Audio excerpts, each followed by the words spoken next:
Bien avant que les dieux ne prennent une forme humaine dans l'imaginaire, certaines civilisations gravèrent leurs récits dans la terre humide sans certitude qu'ils seraient un jour compris. Les Sumériens écrivaient lentement, patiemment, comme on dépose une trace plutôt qu'une croyance. Leurs tablettes ne cherchaient pas à émerveiller, elles cherchaient à se souvenir. Entre les signes cunéiformes, il existe un silence étrange, un espace où les Anunnaki n'apparaissent ni comme des créateurs tout-puissants, ni comme des figures morales. Ils sont décrits avec une fatigue discrète, une inquiétude persistante et une dépendance profonde à l'environnement qu'ils traversent. Rien ici ne ressemble à un panthéon céleste. Tout évoque plutôt un déplacement forcé, une arrivée dictée par la nécessité. Ce que ces textes murmurent n'est pas une révélation spectaculaire, mais une question ancienne, laissée ouverte, attendant simplement que quelqu'un la regarde sans attente. Les premières tablettes sumériennes ne furent pas conçues pour être lues à voix haute, ni pour transmettre une morale. Elles étaient façonnées dans l'argile encore humide, gravées avec lenteur, puis séchées au soleil comme on fixe une mémoire fragile.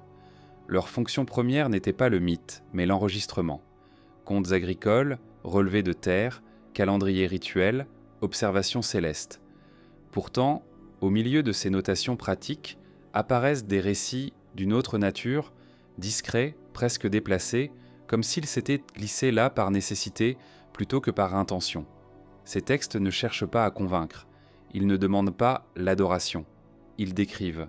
Les Anunnaki y sont mentionnés sans emphase, sans exaltation, sans les attributs symboliques que les cultures ultérieures associeront aux dieux. Ils apparaissent comme des figures présentes, impliquées, parfois préoccupées. Le ton est administratif, presque froid.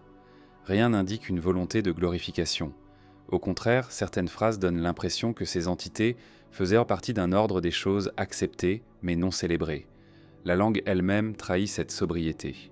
Le sumérien ancien ne dispose pas, à l'origine, d'un mot équivalent à la notion abstraite de divinité telle que nous la concevons aujourd'hui.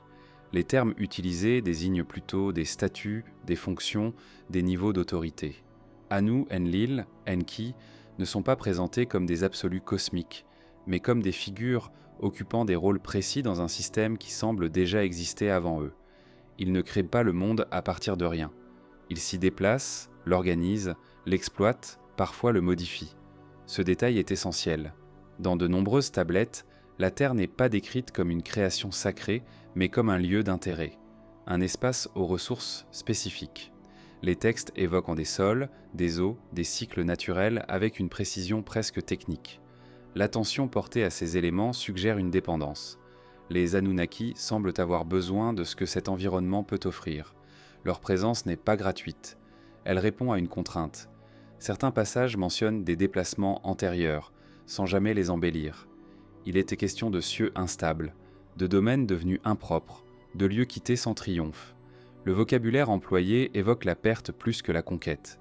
Les verbes utilisés pour décrire leur arrivée parlent d'installation, d'adaptation, parfois de fatigue. Cette tonalité contraste fortement avec l'image de dieux conquérants descendant du ciel pour imposer leur volonté. Les scribes sumériens ne semblent pas chercher à expliquer l'origine ultime de ces êtres. Ils consignent ce qu'ils savent, ou ce qu'ils ont reçu comme information. Il n'y a pas de récit fondateur clair, pas de moment de création solennelle. Les Anunnaki sont déjà là lorsque l'écriture commence à les mentionner. Leur passé est évoqué par fragments, comme une histoire connue mais jamais entièrement racontée. Il est aussi frappant de constater ce que les tablettes ne disent pas. Elles n'insistent pas sur la perfection de ces figures. Au contraire, certaines les décrivent comme divisées, parfois en désaccord, soumises à des contraintes internes. Des décisions difficiles sont évoquées, notamment autour de la gestion du travail, de l'extraction des ressources et de la nécessité de déléguer des tâches pénibles. Ces problématiques sont profondément matérielles.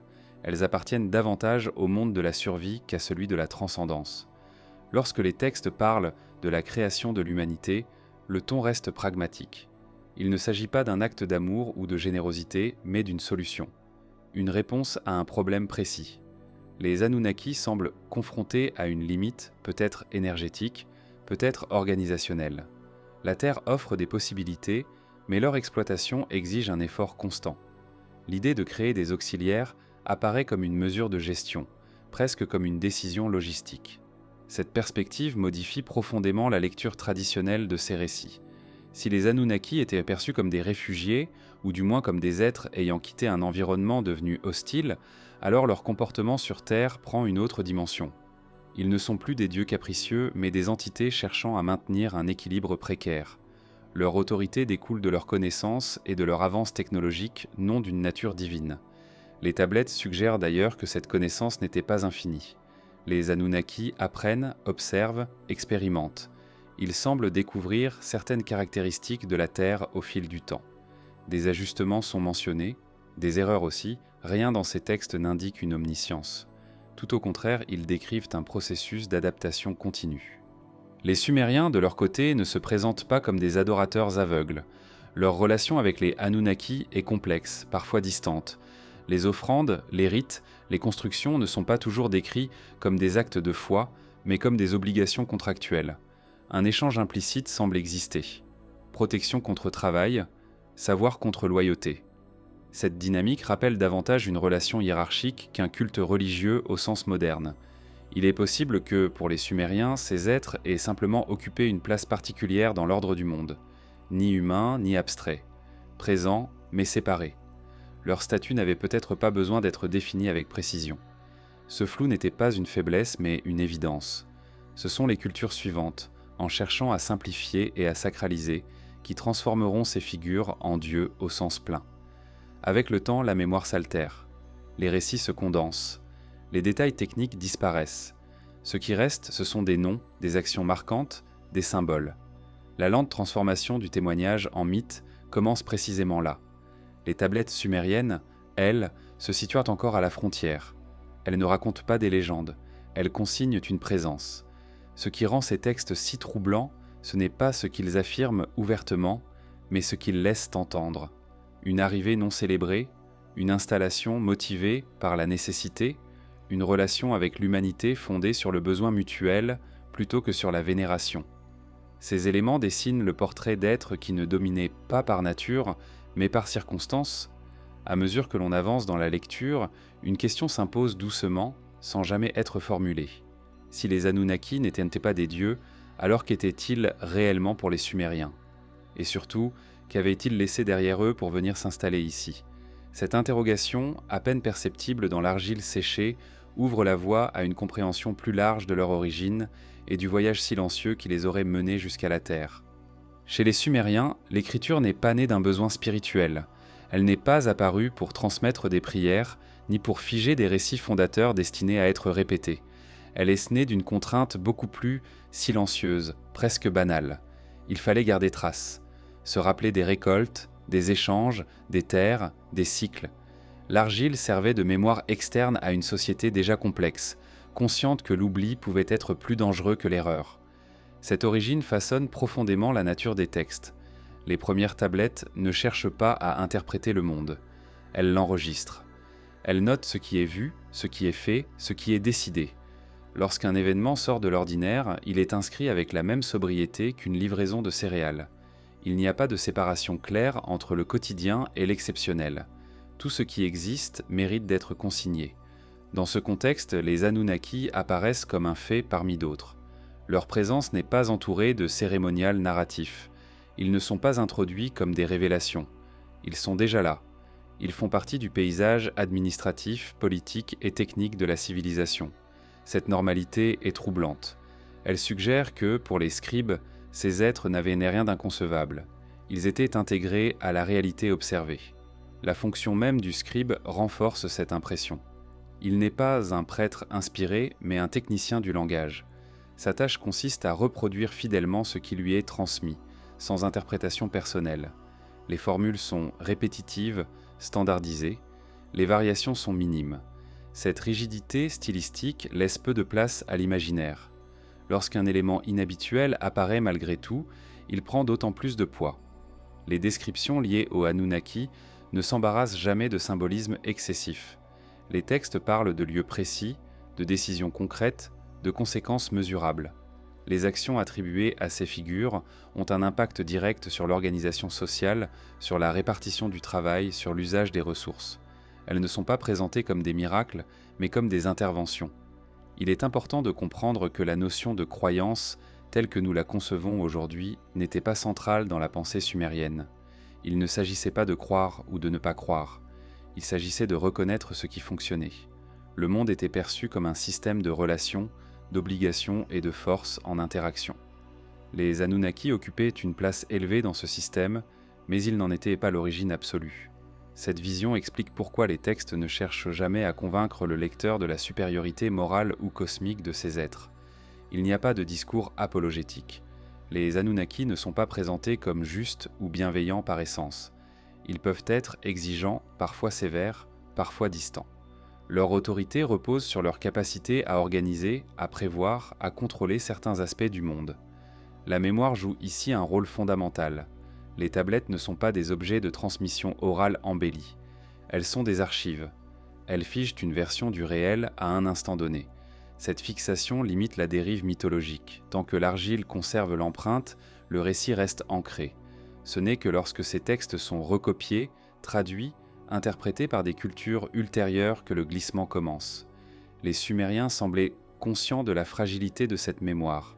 Certains textes évoquent explicitement la nécessité de préserver les archives, de maintenir la continuité du savoir. L'écriture devient alors un rempart contre la perte. Elle protège les faits contre l'oubli, mais aussi contre la transformation involontaire.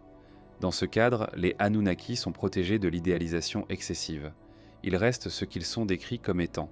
Cette sobriété contraste fortement avec les traditions religieuses qui émergeront plus tard dans la région. Là où les récits ultérieurs amplifient, dramatisent et sacralisent, les textes sumériens restent retenus. Cette retenue n'est pas le signe d'un manque d'imagination, mais d'une discipline intellectuelle. Il fallait rester fidèle à ce qui était connu, observé ou transmis comme information fiable. Certains chercheurs ont noté que cette approche se rapproche davantage d'une chronique que d'un mythe. Les événements sont inscrits sans mise en scène. Les décisions sont rapportées sans justification morale. Les conséquences sont notées sans commentaire. Cette neutralité laisse au lecteur moderne une étrange sensation de proximité. On a l'impression de lire des fragments d'un monde réel non filtré par une intention religieuse. Dans ce monde, les Anunnaki ne sont pas des abstractions.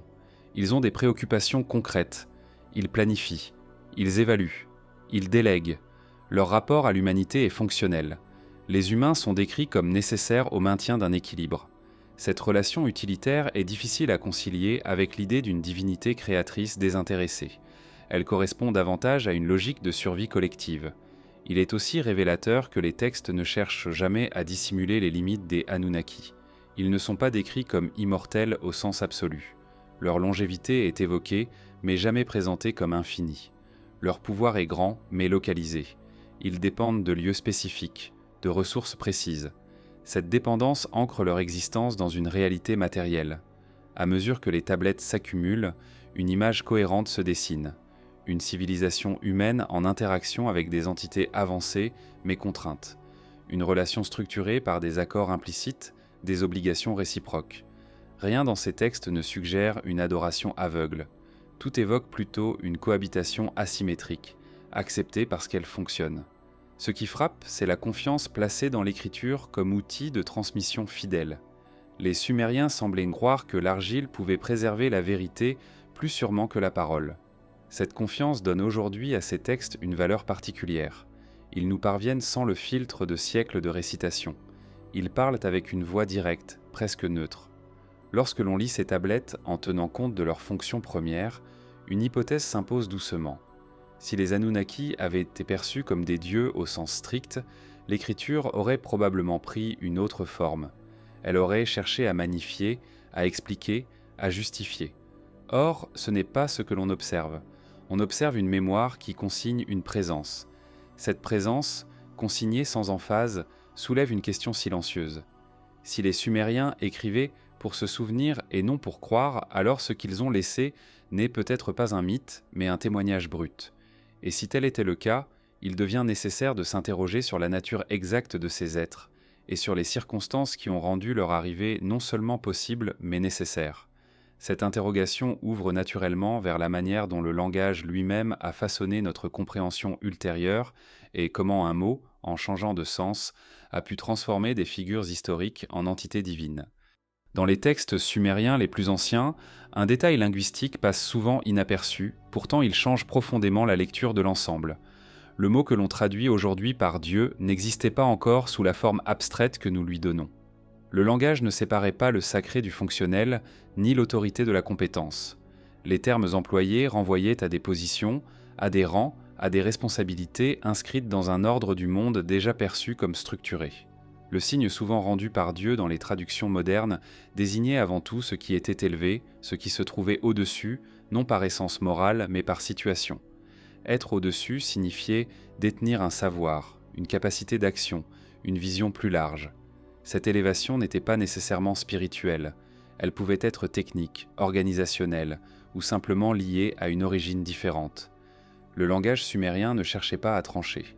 Il constatait une différence de niveau. Dans ce cadre, les Anunnaki ne sont jamais définis comme des créateurs absolus. Ils n'incarnent pas une origine cosmique. Ils apparaissent plutôt comme des figures insérées dans une hiérarchie déjà existante. Ils obéissent à des règles, respectent des limites et semblent eux-mêmes dépendre d'un ordre plus vaste. Certains textes évoquent des assemblées, des décisions collectives, des arbitrages. Rien ici ne correspond à l'image d'un pouvoir infini et solitaire. Cette absence d'absolu est révélatrice. Une divinité au sens moderne impose sa volonté sans contrainte. Elle ne négocie pas. Or, les Anunnaki négocient. Ils discutent, ils hésitent. Ils modifient leurs choix en fonction des circonstances. Leur autorité semble conditionnelle. Elle repose sur un équilibre fragile entre ce qu'ils savent faire et ce dont ils ont besoin.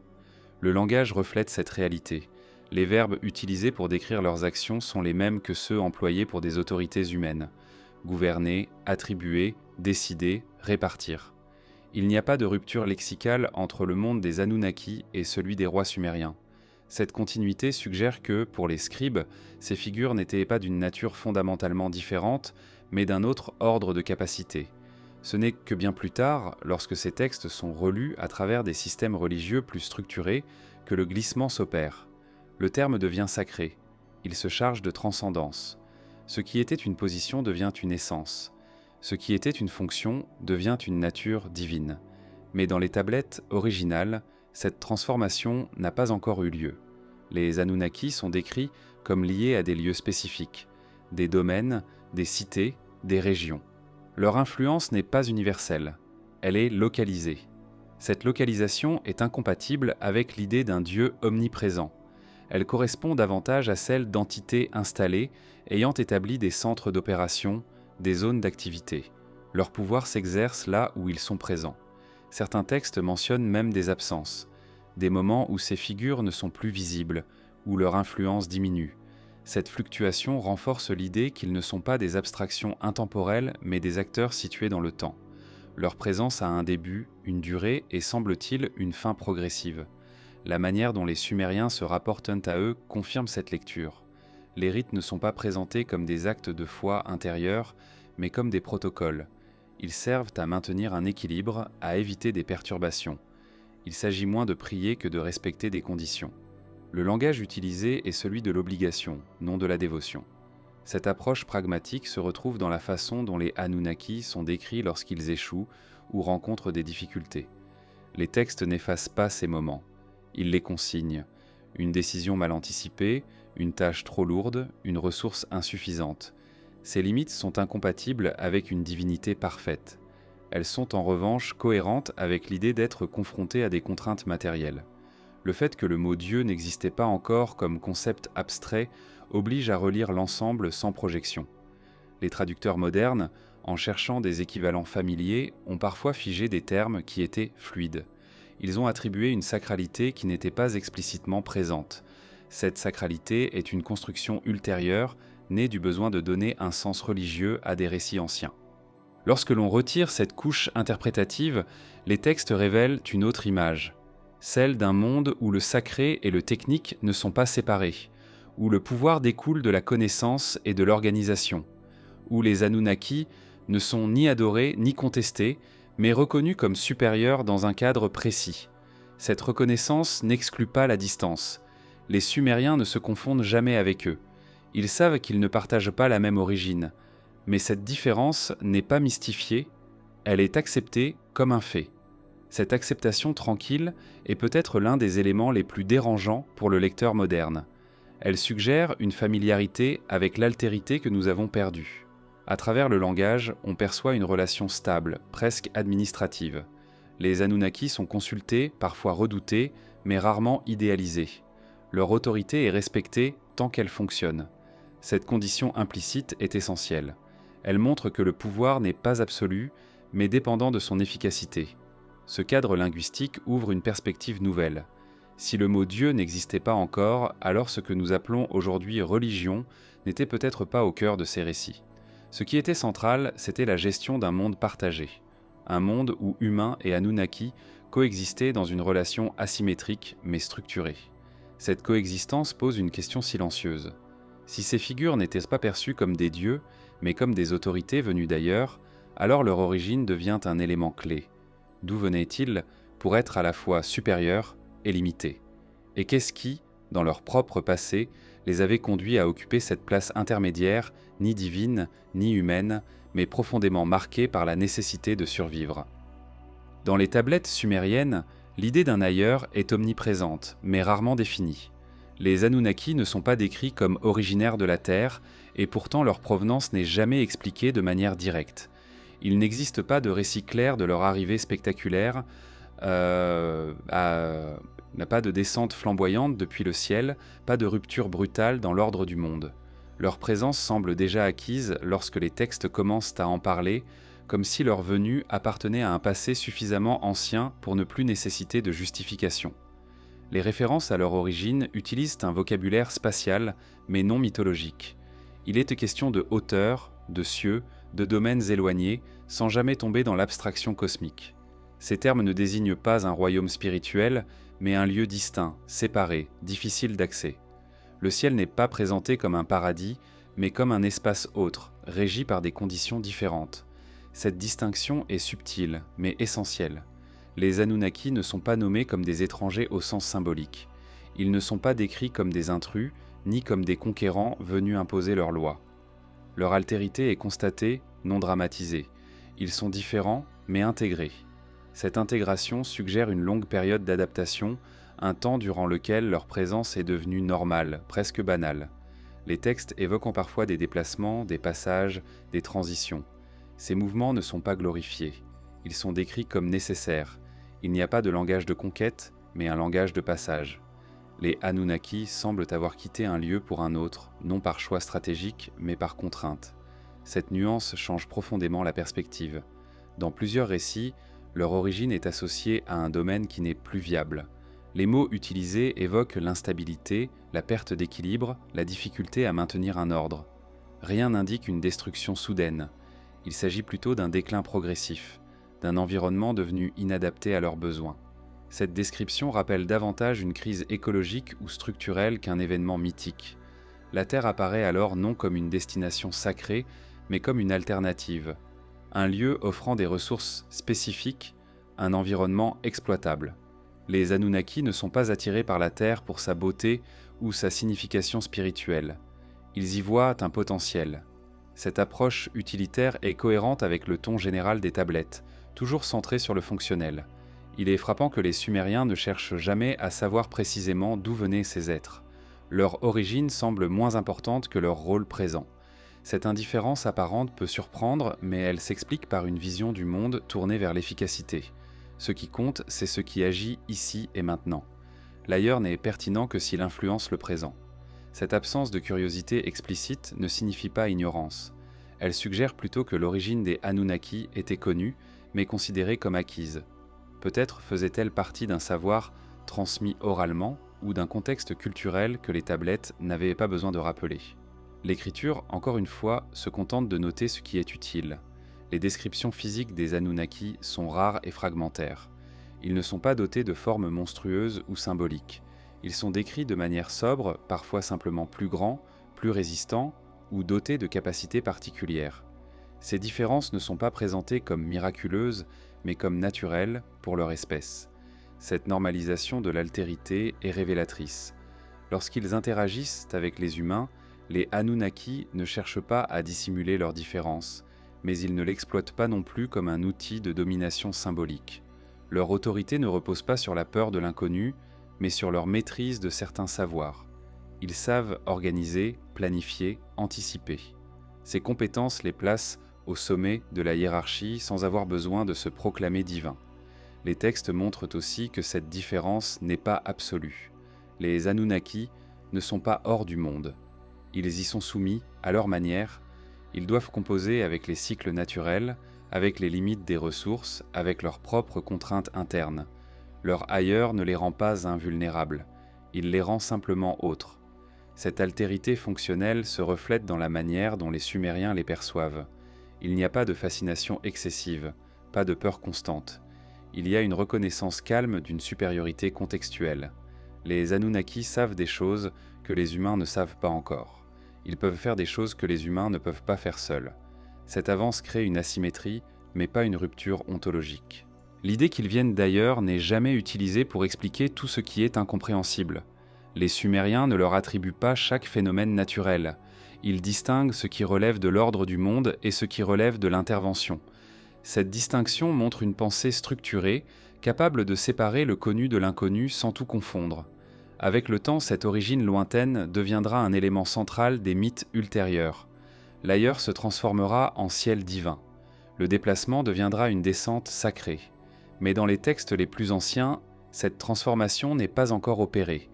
L'ailleurs reste un lieu réel, même s'il n'est plus accessible. Ce qui demeure, c'est une impression de distance. Les Anunnaki ne sont pas d'ici, mais ils sont là. Cette tension traverse l'ensemble des tablettes. Elle crée une atmosphère particulière, faite de familiarité et d'étrangeté mêlées. Une cohabitation qui fonctionne, mais qui n'efface jamais complètement la différence. Cette différence, jamais nommée explicitement, agit comme une question silencieuse. Si ces êtres venaient d'un autre domaine, soumis à ses propres contraintes, alors leur présence sur Terre est le résultat d'un événement plus large, un déplacement qui dépasse le cadre local. Comprendre cet ailleurs, même à travers des fragments, devient alors essentiel pour saisir ce qu'ils sont réellement. Et cette compréhension passe inévitablement par l'examen des récits qui évoquent non pas leur arrivée, mais ce qu'ils ont fui et les conditions qui ont rendu ce départ inévitable. Les textes sumériens parlent rarement de départ spectaculaire. Lorsqu'ils évoquent le mouvement, il est décrit comme un processus lent, presque administratif, marqué par des ajustements successifs plutôt que par une rupture nette. Le ciel d'où proviendraient les Anunnaki n'est jamais idéalisé. Il n'est pas présenté comme un lieu parfait, quitté par choix, mais comme un domaine devenu instable, difficile à maintenir. Cette instabilité est évoquée sans emphase, comme un fait connu, presque accepté. Le vocabulaire utilisé pour décrire cet ancien domaine suggère un environnement soumis à des tensions internes. Les termes employés renvoient à des déséquilibres, à des structures qui ne tiennent plus, à des conditions qui se dégradent. Rien n'indique une catastrophe soudaine. Il s'agit plutôt d'une lente perte de viabilité, un lieu qui, au fil du temps, cesse de répondre aux besoins de ceux qui y vivent. Cette description tranche avec les récits ultérieurs qui transformeront cet ailleurs en royaume céleste intemporel. Ici, le ciel est un espace concret régi par des lois spécifiques. Il impose des contraintes, il demande des ajustements constants. Les Anunnaki y apparaissent non comme des maîtres absolus, mais comme des gestionnaires confrontés à des limites croissantes. La décision de partir n'est jamais présentée comme un acte héroïque.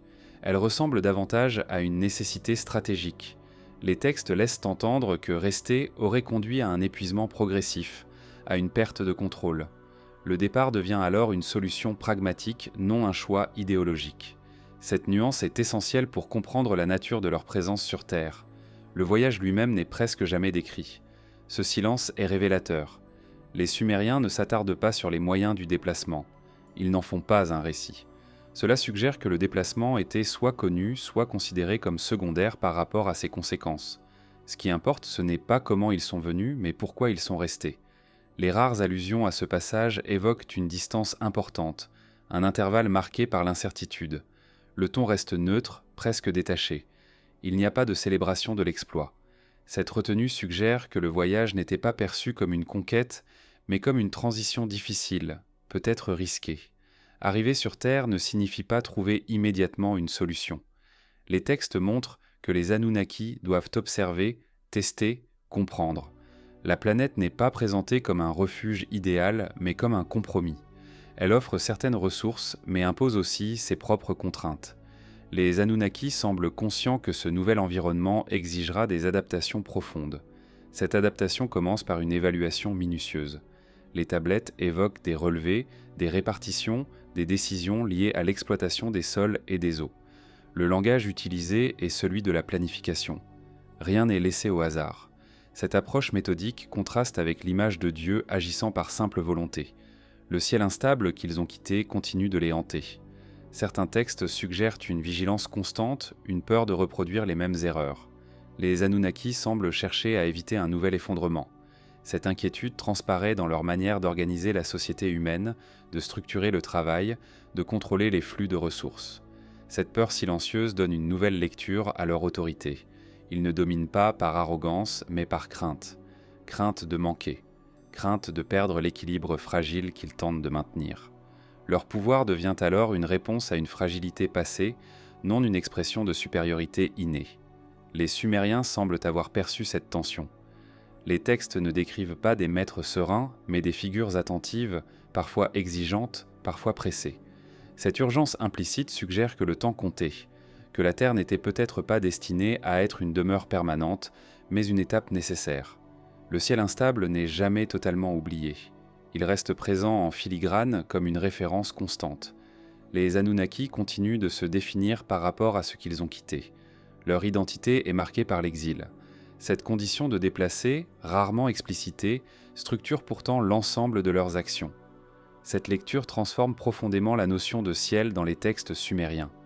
Il ne s'agit plus d'un au-delà spirituel, mais d'un ancien lieu d'origine, désormais inaccessible ou inhabitable. Le ciel devient une mémoire, non une promesse. Cette inversion est fondamentale. Avec le temps, cette mémoire se brouille. Les générations humaines suivantes n'ont plus accès au contexte initial. Le ciel devient symbole. L'exil devient mythe. Mais dans les tablettes les plus anciennes, la trace de cette réalité subsiste encore, discrète mais persistante. Comprendre cette longue route depuis un ciel instable permet de saisir pourquoi les Anunnaki agissent comme ils le font. Leur prudence, leur organisation rigide, leur recours à des solutions pragmatiques prennent alors un sens nouveau. Ils ne cherchent pas à régner éternellement. Ils cherchent à stabiliser une situation précaire.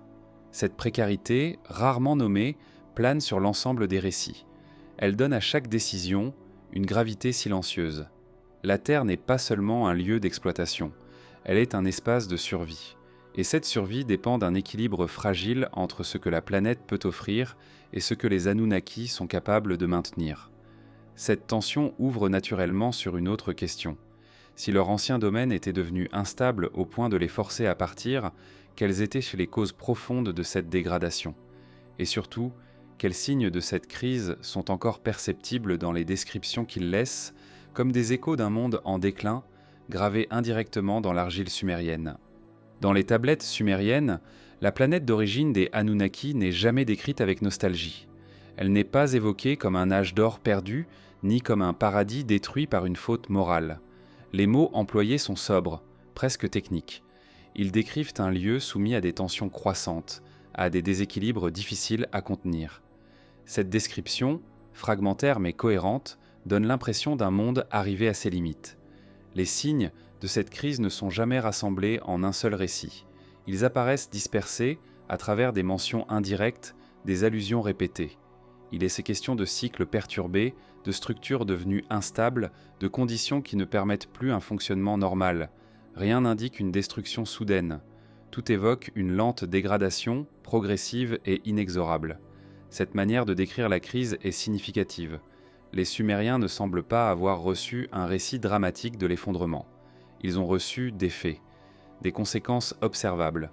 Le langage reflète cette transmission partielle.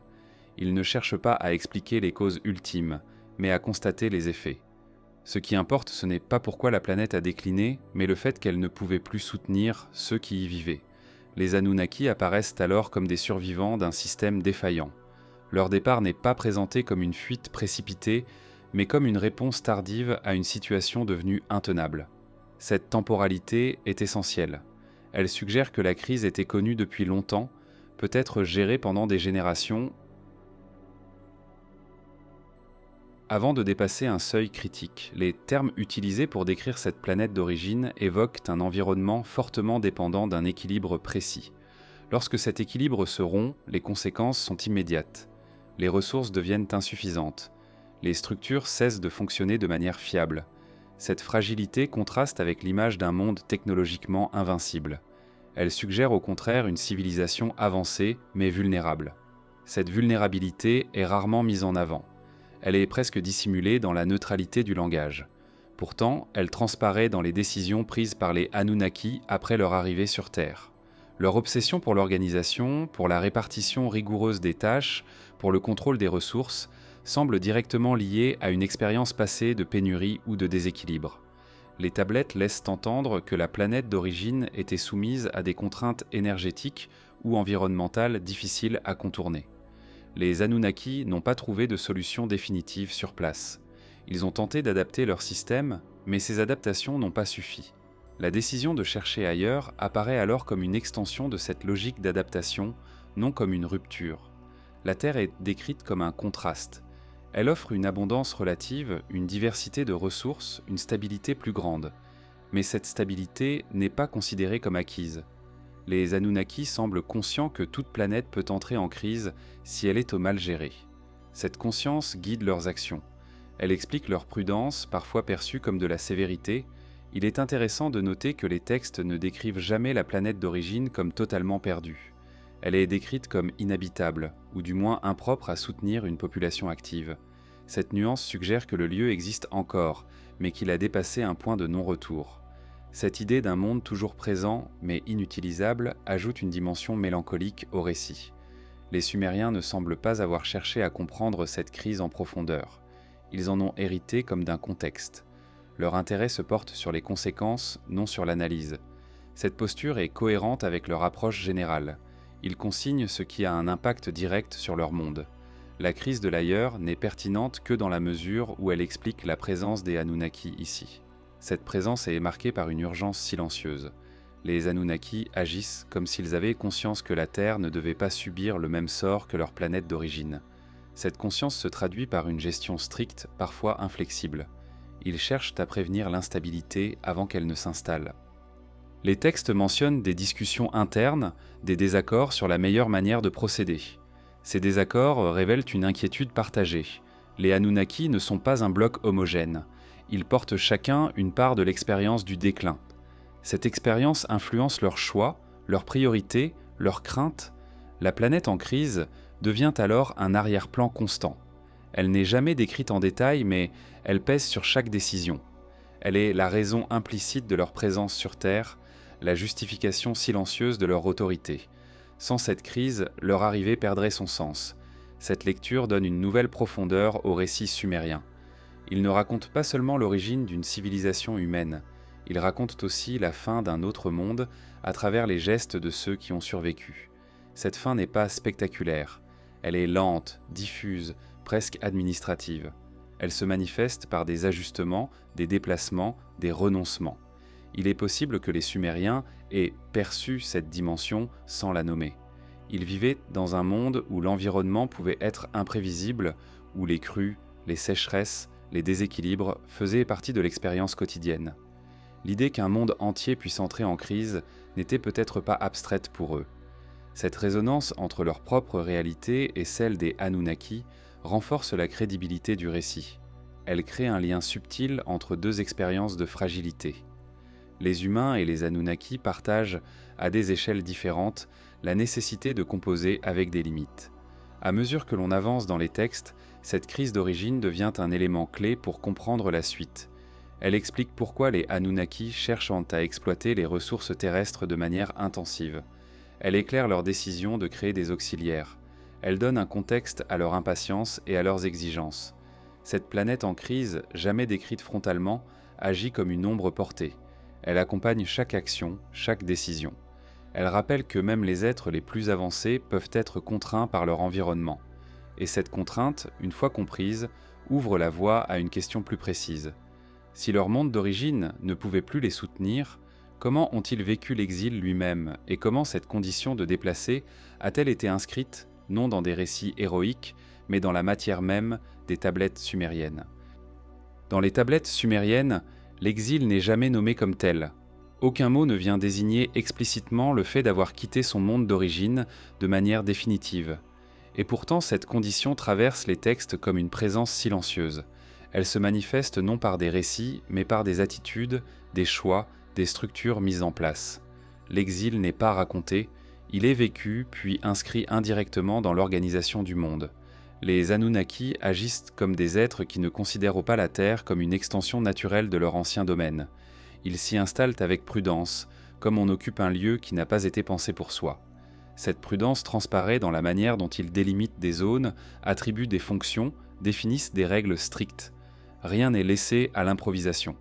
Cette rigueur suggère une conscience aiguë de la fragilité de leur situation. Les textes évoquent souvent des fondations, des installations, des mises en ordre. Ces actions ne sont pas présentées comme des créations ex nihilo, mais comme des adaptations. Les Anunnaki ne recréent pas leur monde perdu. Ils composent avec ce qu'ils trouvent. Cette différence est essentielle. Elle indique que leur ancien environnement ne pouvait pas être simplement reproduit ailleurs. L'exil se lie aussi dans la manière dont le temps est évoqué. Les Anunnaki semblent penser en cycles longs, marqués par la mémoire d'un avant et l'incertitude d'un après. Ils ne parlent pas d'un avenir éternel sur Terre. Leur présence est décrite comme durable mais non définitive. Cette temporalité intermédiaire est typique d'une condition de déplacé, installée sans être totalement établie. Les Sumériens, en consignant ces éléments, ne semblent pas éprouver le besoin de les expliquer. Ils enregistrent des faits, des décisions, des structures. L'exil est intégré au fonctionnement du monde sans être nommé. Cette intégration silencieuse le rend d'autant plus réel. Il n'est pas un événement exceptionnel, mais un état prolongé. Certains textes laissent entendre que les Anunnaki maintiennent une mémoire active de leur origine. Des références indirectes, des comparaisons, des normes importées suggèrent qu'ils évaluent la Terre à l'aune d'un ailleurs. Cette comparaison constante peut être lue comme une forme de nostalgie fonctionnelle, non émotionnelle. Ils se souviennent pour éviter de répéter les erreurs passées. Cette mémoire influence leur rapport aux humains. Les Anunnaki ne cherchent pas à se mêler complètement à la population locale. Ils instaurent une distance. Cette distance n'est pas seulement hiérarchique, elle est culturelle, peut-être même biologique. Elle rappelle celle que l'on observe chez des communautés conscientes de leur statut transitoire, soucieuses de préserver une identité distincte. L'exil se manifeste aussi dans les tensions internes. Les textes évoquent des désaccords, des plaintes, des réticences. Ces frictions ne sont pas présentées comme des conflits idéologiques, mais comme des réactions à une charge prolongée. Certains Anunnaki semblent éprouver une lassitude.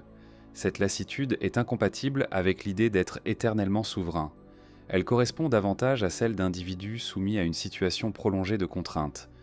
La création de structures rigides peut alors être comprise comme une réponse à cette fatigue. L'organisation devient un moyen de réduire l'incertitude. En contrôlant chaque aspect du fonctionnement terrestre, les Anunnaki cherchent à éviter le chaos qui a marqué la fin de leur monde d'origine. L'exil forge leur manière de gouverner. Les Sumériens perçoivent cette rigueur sans toujours en comprendre l'origine.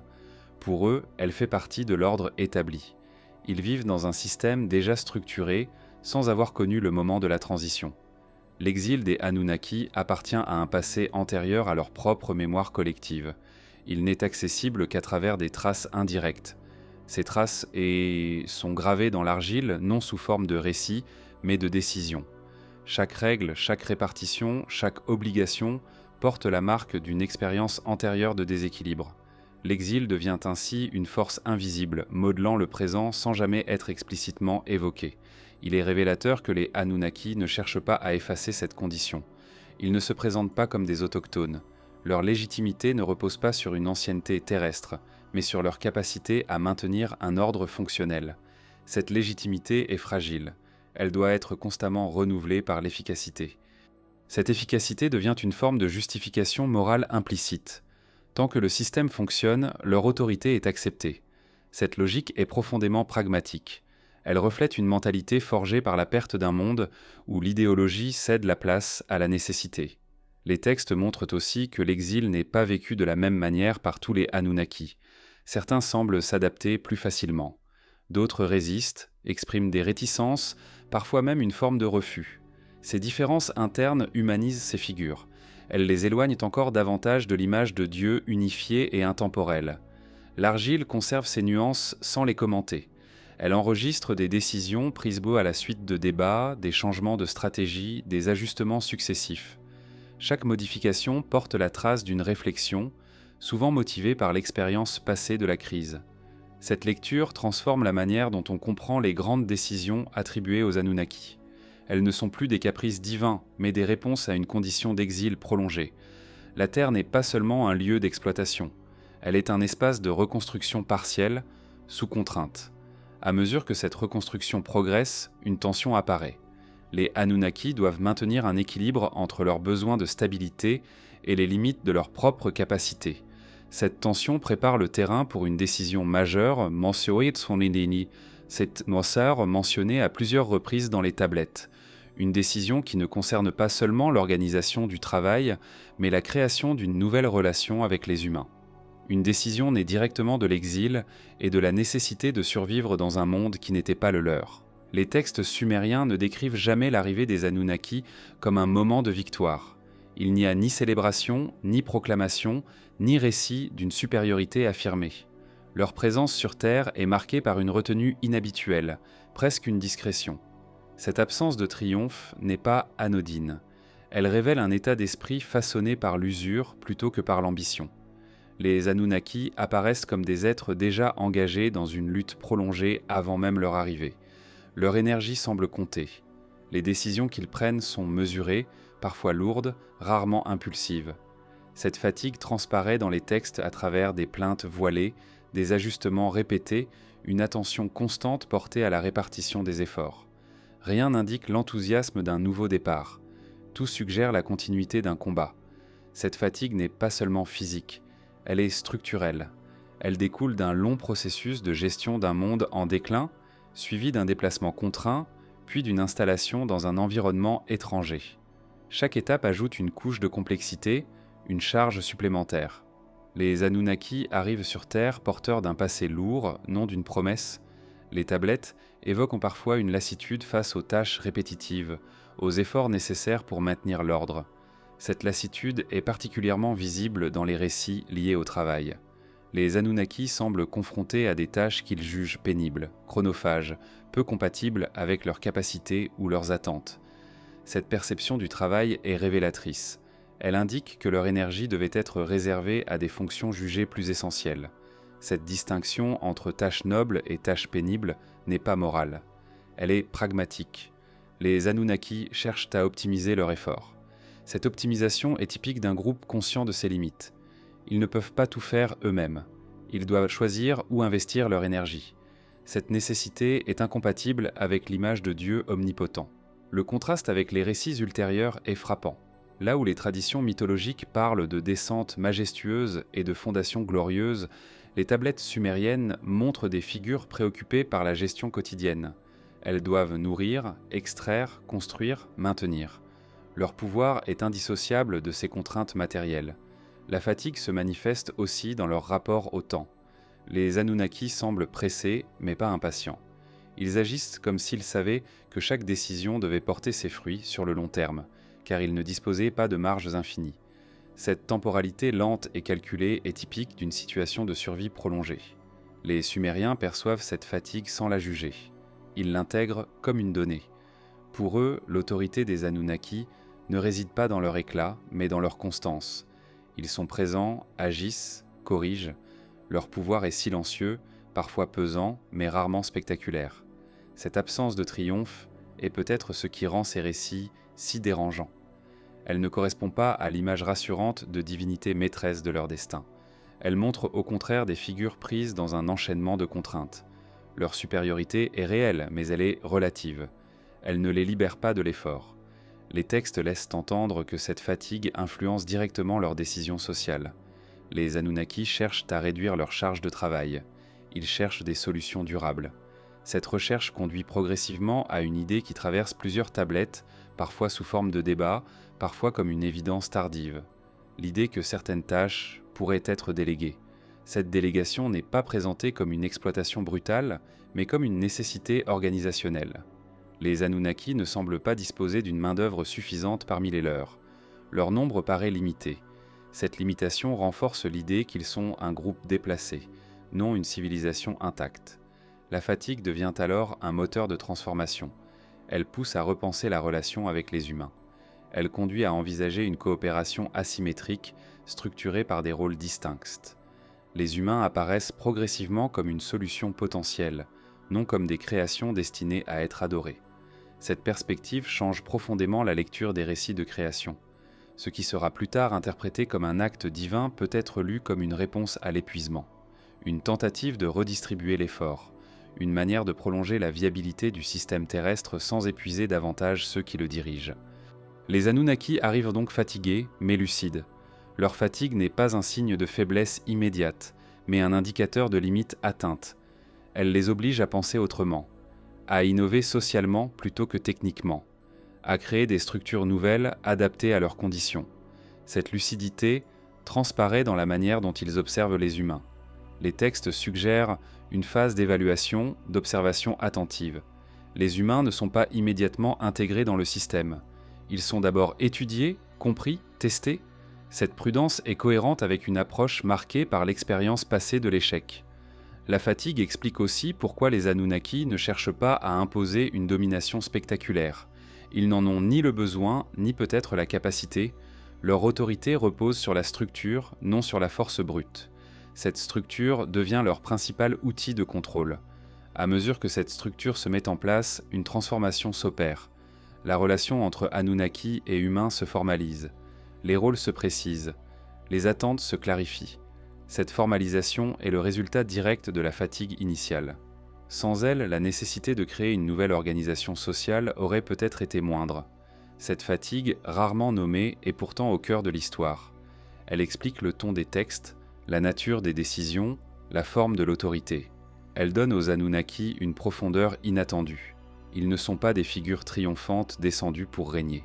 Ils sont des survivants cherchant à stabiliser un monde qui n'était pas le leur. Cette stabilisation passe bientôt par une étape décisive, une étape où la simple organisation ne suffit plus, où il devient nécessaire de transformer profondément la relation entre ceux qui dirigent et ceux qui travaillent. Cette transformation, évoquée sans emphase dans les tablettes, marque un tournant silencieux. Elle conduit à une décision qui changera durablement le destin humain et qui ouvre la voie à une question troublante. À partir de quel moment la survie d'un groupe justifie-t-elle la création d'un autre conçu pour porter le poids de l'effort ? Dans les tablettes sumériennes, la Terre n'est jamais décrite comme une destination finale. Elle apparaît plutôt comme une solution intermédiaire, un lieu capable d'accueillir, mais non de remplacer entièrement ce qui a été perdu. Cette nuance traverse les textes sans jamais être formulée explicitement. Elle se lit dans la manière dont les Anunnaki s'installent, dans la prudence de leur construction, dans l'absence de toute déclaration d'ancrage définitif. La Terre est évaluée, exploitée, organisée. Elle est rarement célébrée. Les descriptions mettent en avant ses qualités pratiques, la richesse de ses sols, la diversité de ses eaux, la stabilité relative de ses cycles. Ces éléments sont observés avec attention comme on étudie un environnement dont on dépend désormais. Cette dépendance est réelle, mais elle ne s'accompagne pas d'un sentiment d'appartenance. Les Anunnaki agissent comme des hôtes, contraints de rester plus longtemps que prévu. Ils investissent dans l'infrastructure, mais sans effacer totalement la distance qui les sépare de ce lieu. Cette distance n'est pas seulement culturelle, elle est mentale. La Terre est perçue comme un espace de survie, non comme une origine. Cette distinction influence profondément la manière dont ils interagissent avec le monde terrestre. Les textes montrent que leur relation à la planète est fonctionnelle. Chaque décision vise à maximiser la stabilité à court et moyen terme. Il n'est jamais question d'une harmonie idéale. Les Anunnaki cherchent à maintenir un équilibre suffisant pour continuer. Cette logique est typique d'une situation temporaire prolongée où l'objectif n'est pas la perfection, mais la viabilité. Cette perception de la Terre comme refuge se reflète dans l'organisation des territoires.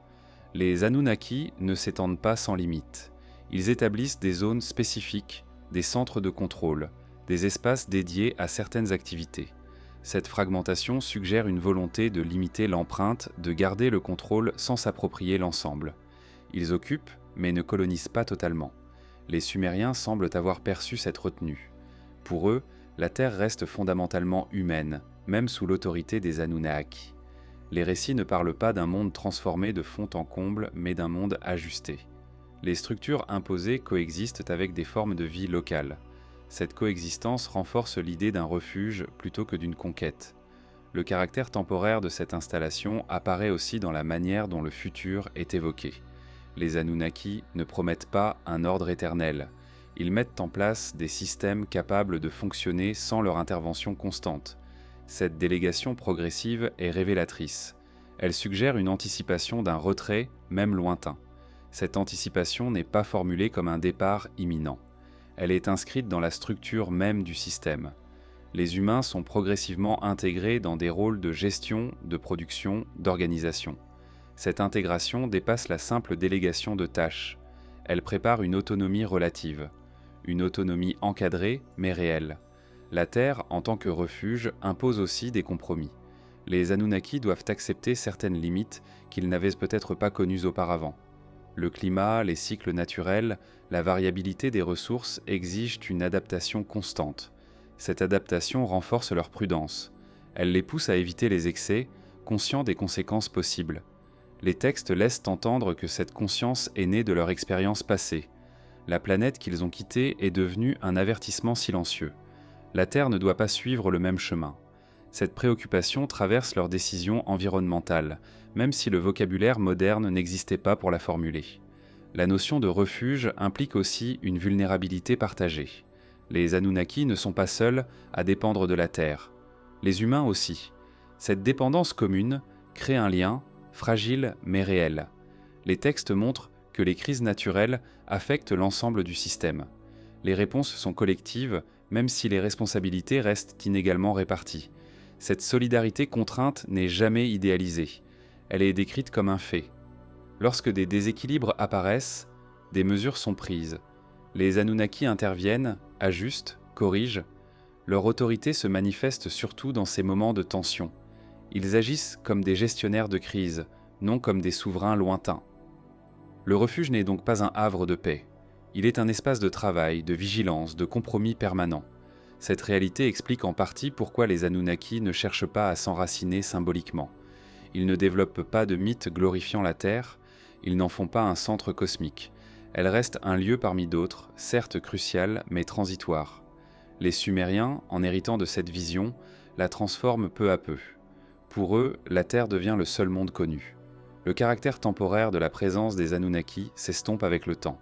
Ce qui était refuge devient demeure. Ce glissement est progressif, presque imperceptible.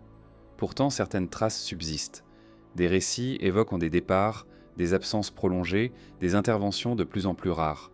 Ces éléments suggèrent que la phase de refuge évolue. La Terre commence à fonctionner de manière plus autonome.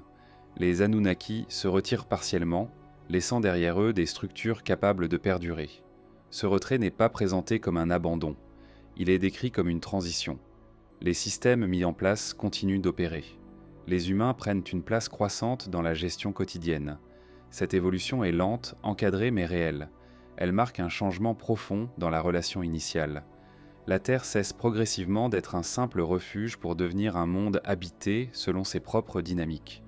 Les Anunnaki, conscients de cette évolution, semblent l'accompagner sans la précipiter. Leur rôle se transforme. Ils deviennent moins présents, moins directs. Leur autorité s'exerce davantage à distance. Cette transformation soulève une question silencieuse. Si la Terre n'était qu'un refuge temporaire, alors la création de structures durables et surtout la transformation de l'humanité prennent une autre signification. Elles ne sont plus des actes de domination, mais des préparatifs. Préparatifs à un monde qui devra fonctionner sans eux. Cette perspective change profondément la lecture des textes suivants. Elle invite à examiner de plus près la nature des outils, des connaissances et des technologies attribuées aux Anunnaki.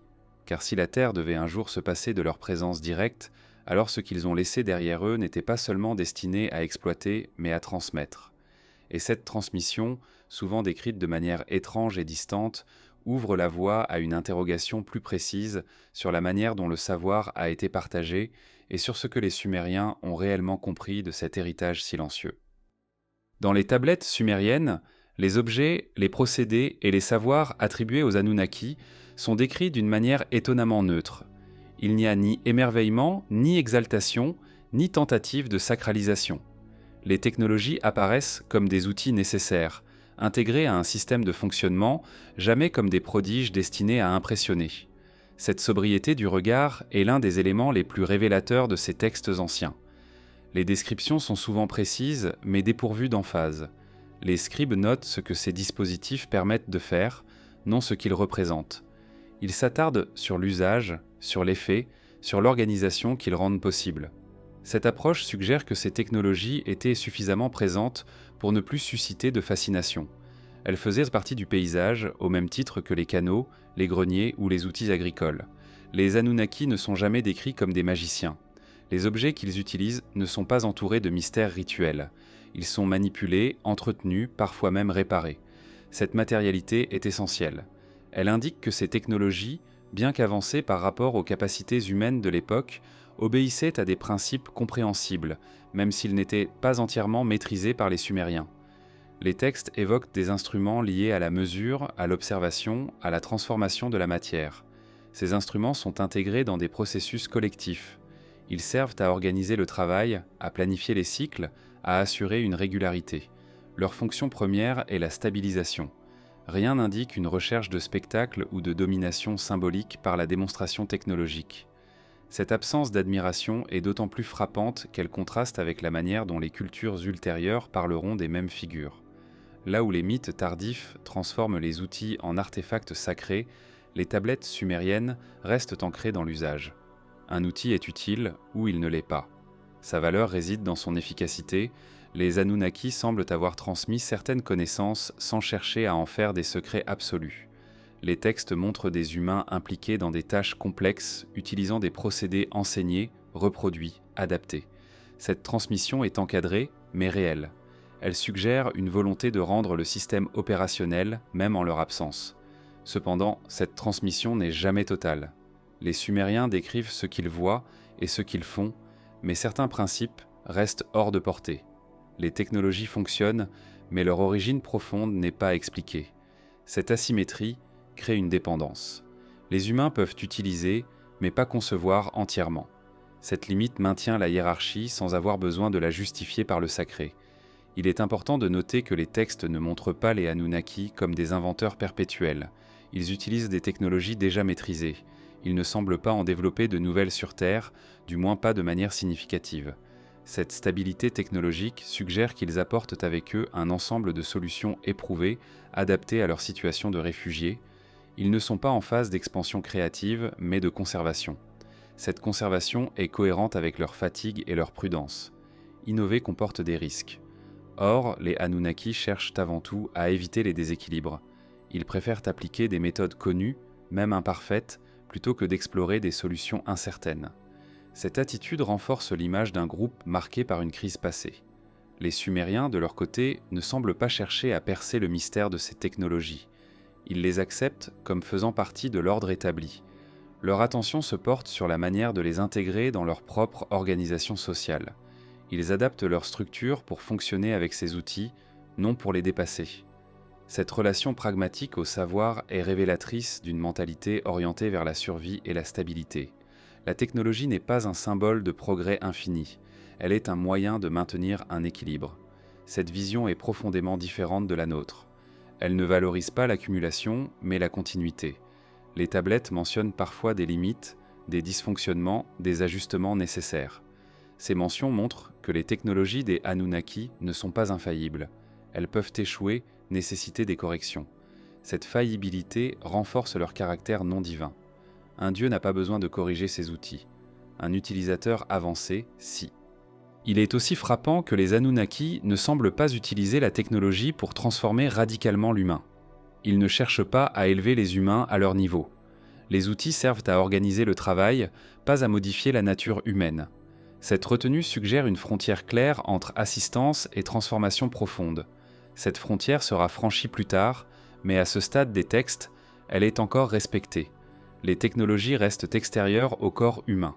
Elles structurent l'environnement, non l'individu. Cette distinction est cruciale pour comprendre la logique progressive des décisions prises par les Anunnaki. L'absence d'admiration dans les descriptions technologiques reflète aussi une confiance implicite. Les Sumériens ne ressentent pas le besoin d'expliquer ou de justifier ces outils. Ils les décrivent comme des faits. Cette normalisation suggère une longue cohabitation, suffisamment stable pour que l'étrangeté initiale se soit dissipée. Avec le temps, cette normalisation disparaîtra. Lorsque les Anunnaki se retirent partiellement, les technologies qu'ils ont laissées deviennent opaques. Ce qui était usage devient héritage. Ce qui était fonction devient symbole. C'est à ce moment que l'admiration apparaîtra, rétrospective, nourrie par l'incompréhension. Mais dans les textes les plus anciens, cette transformation n'a pas encore eu lieu. La technologie est silencieuse. Elle ne raconte pas d'histoire. Elle sert. Cette simplicité est peut-être ce qui la rend la plus troublante. Elle suggère un monde où l'extraordinaire est devenu ordinaire, où l'avance technologique n'est plus un motif de mythe, mais un outil parmi d'autres. Cette lecture invite à une réflexion plus large. Si les technologies des Anunnaki étaient décrites sans admiration, c'est peut-être parce qu'elles n'étaient pas perçues comme des dons divins, mais comme des nécessités apportées par des êtres eux-mêmes contraints. Des outils nés d'une crise, transmis pour maintenir un équilibre, non pour inspirer une foi. Cette perspective prépare un tournant important. Car si la technologie ne suffit plus à réduire la charge qui pèse sur les Anunnaki, alors une autre solution devient envisageable. Une solution qui ne repose pas sur des outils, mais sur des êtres vivants. Une solution qui transformera profondément la relation entre Anunnaki et humains et qui sera décrite, là encore, sans emphase, comme une décision pratique face à une contrainte devenue trop lourde à porter seule. Dans les tablettes sumériennes, la décision de créer des serviteurs n'est jamais présentée comme un moment fondateur sacré. Elle n'est ni célébrée ni dramatisée. Elle apparaît progressivement, presque à contre-cœur, comme une réponse à une pression devenue trop lourde. Le ton reste administratif, factuel, parfois même las. Cette absence de solennité est peut-être l'élément le plus révélateur de tous. Les Anunnaki ne parlent pas de création par désir, mais par nécessité. Les textes évoquent des charges excessives, des tâches répétitives qui épuisent ceux qui les accomplissent. Cette fatigue collective ne débouche pas immédiatement sur une solution radicale. Elle donne lieu à des discussions, à des hésitations, à des tentatives de redistribution. Ce processus lent montre que la création de serviteurs n'était pas une option évidente, mais une dernière réponse à un problème persistant. Le vocabulaire employé est précis.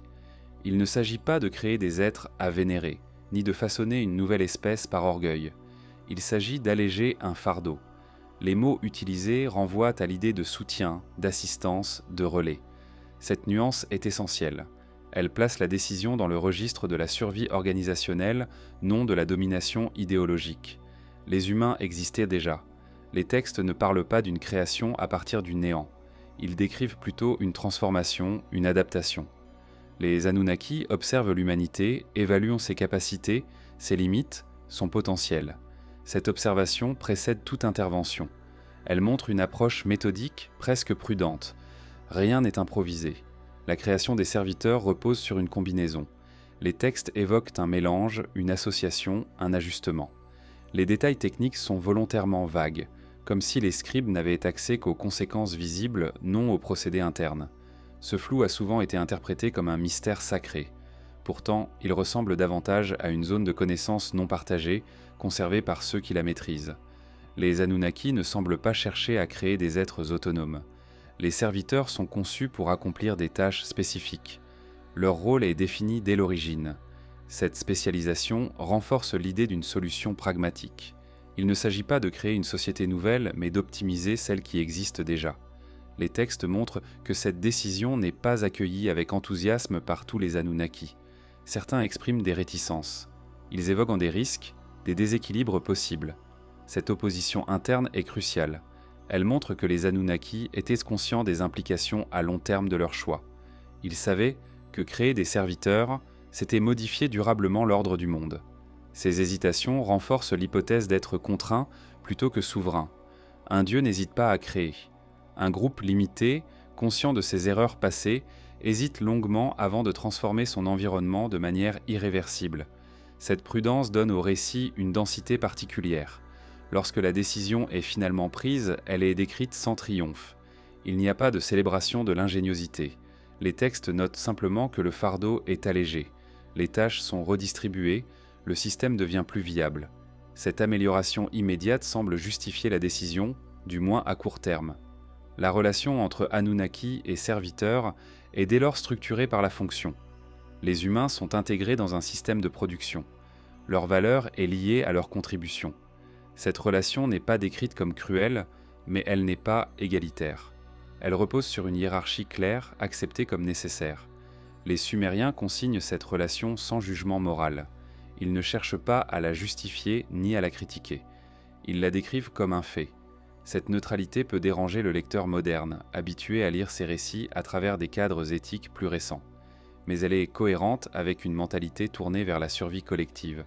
Il est aussi frappant que les textes ne décrivent pas les serviteurs comme dépourvus de conscience. Ils sont capables d'apprendre, de s'organiser, de transmettre. Leur intelligence est reconnue, mais encadrée.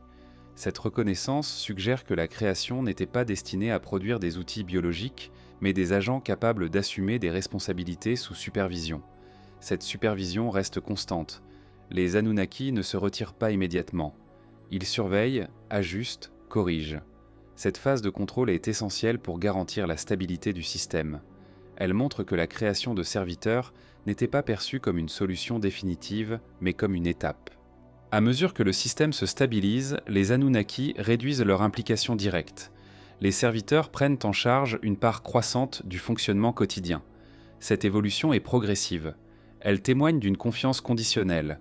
Les Anunnaki testent les limites, évaluent les résultats, ajustent les règles. Cette dynamique transforme profondément l'humanité. Les humains deviennent indispensables. Leur rôle dépasse celui de simples exécutants. Ils assurent la continuité du système. Cette dépendance mutuelle crée un lien complexe. Les Anunnaki ont besoin des humains pour survivre sur Terre. Les humains dépendent des Anunnaki pour maintenir l'ordre établi. Cette interdépendance est rarement explicitée, mais elle transparaît dans les textes. Elle explique la longévité de la relation. Elle montre aussi pourquoi la création des serviteurs n'est jamais remise en question dans les tablettes. Elle est devenue un pilier du système. Cependant, cette décision porte en elle une tension latente. En créant des serviteurs capables d'apprendre et de s'organiser, les Anunnaki introduisent une variable nouvelle. Une variable qui, avec le temps, peut échapper au contrôle. Cette possibilité n'est pas abordée frontalement, mais elle plane sur les récits. Les tablettes suggèrent que certains Anunnaki en étaient conscients. Leurs hésitations initiales prennent alors une autre dimension. Elles ne concernaient pas seulement la charge de travail, mais les conséquences à long terme. Créer des serviteurs, c'était créer des héritiers potentiels. Cette idée reste implicite, mais elle prépare la suite. À mesure que les humains se développent, que leur rôle s'élargit, que leur autonomie augmente, la relation initiale se transforme. Les Anunnaki ne peuvent plus simplement gérer. Ils doivent composer avec une humanité devenue centrale. Cette transformation marque un tournant silencieux. Elle ouvre la voie à de nouvelles tensions, à de nouveaux déséquilibres. La solution trouvée pour survivre devient elle-même une source de questionnement. Et c'est dans cet espace, entre nécessité et conséquence, que se dessinent les conflits à venir. Des conflits qui ne ressemblent pas à des guerres mythiques, mais à des fractures internes nées d'un système qui a trop bien fonctionné. Dans les tablettes sumériennes, la peur n'est jamais décrite comme une émotion. Elle ne prend pas la forme de cris, de supplications ou de récits dramatiques. Elle est inscrite ailleurs dans les décisions répétées, dans les règles strictes, dans l'obsession de la mesure et du contrôle. Cette peur n'est pas celle d'une attaque imminente. Elle est plus diffuse, plus persistante. C'est la peur de manquer. Les Anunnaki agissent comme des êtres ayant déjà connu l'épuisement d'un monde. Leur comportement sur Terre est marqué par une vigilance constante face aux ressources. Rien n'est laissé à l'abondance spontanée. Tout est compté, réparti, surveillé. Cette gestion rigoureuse n'est pas présentée comme une vertu morale. Elle est une nécessité imposée par l'expérience. Les textes évoquent souvent des stocks, des réserves, des cycles à respecter. Ces éléments ne sont pas secondaires. Ils structurent l'ensemble du système. Les Anunnaki semblent conscients que la stabilité repose sur l'anticipation. Attendre que le manque se manifeste serait déjà trop tard. Cette anticipation devient une obsession silencieuse. La Terre, bien que plus généreuse que leur monde d'origine, n'est pas perçue comme infinie. Les Anunnaki ne se fient pas à l'apparente abondance. Ils savent que toute ressource peut s'épuiser si elle est mal gérée. Cette connaissance guide leur rapport à l'environnement. Ils ne cherchent pas à extraire sans limite. Ils cherchent à maintenir un flux contrôlé. Cette peur de manquer influence directement la relation avec les humains. Les serviteurs créés pour alléger le fardeau deviennent aussi des gestionnaires indirects des ressources. Leur travail n'est pas seulement productif, il est régulateur. Les humains assurent la continuité des cycles, la surveillance des récoltes, la maintenance des infrastructures. Leur rôle est central dans la prévention du manque. Les textes montrent que cette organisation n'est pas figée. Elle est ajustée en permanence. Lorsque des déséquilibres apparaissent, des corrections sont apportées. Les Anunnaki interviennent pour modifier les règles, redistribuer les tâches, limiter certains usages.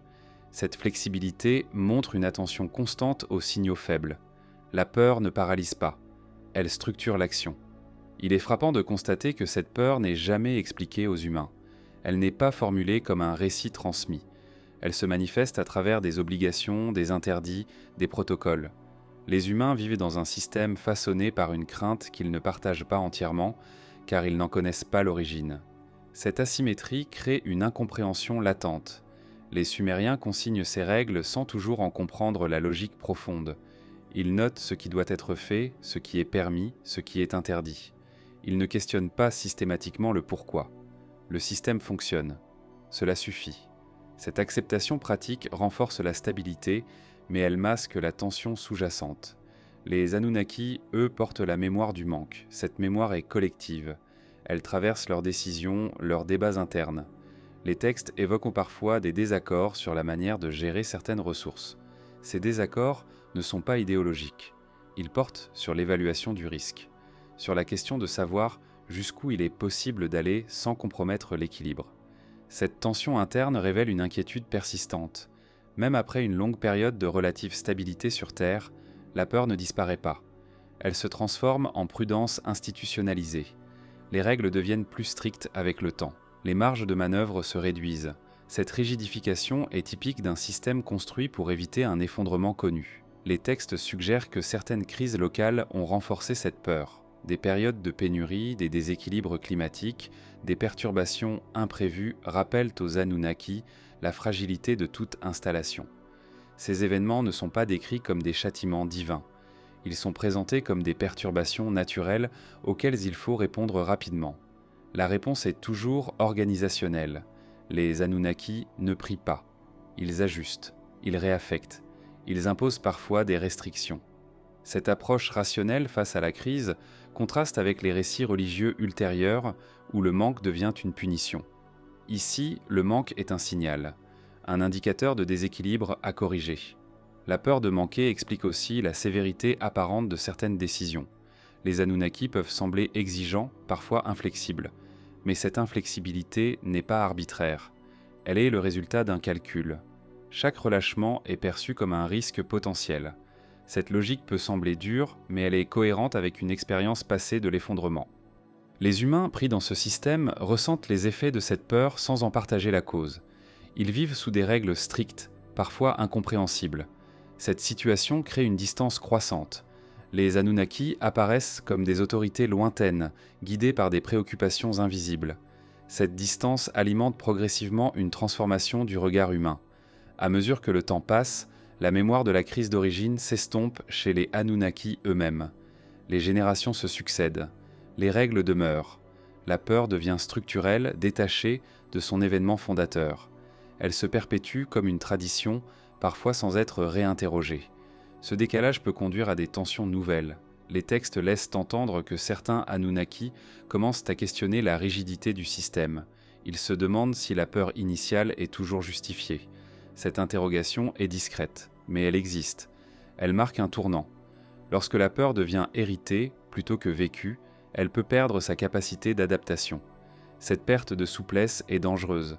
Elle peut transformer un système de survie en système d'oppression involontaire. Les Anunnaki semblent conscients de ce risque sans toujours savoir comment y répondre. Cette conscience ajoute une complexité nouvelle à leur rôle. Ils ne sont plus seulement des gestionnaires de ressources, mais des gardiens d'un équilibre moral implicite.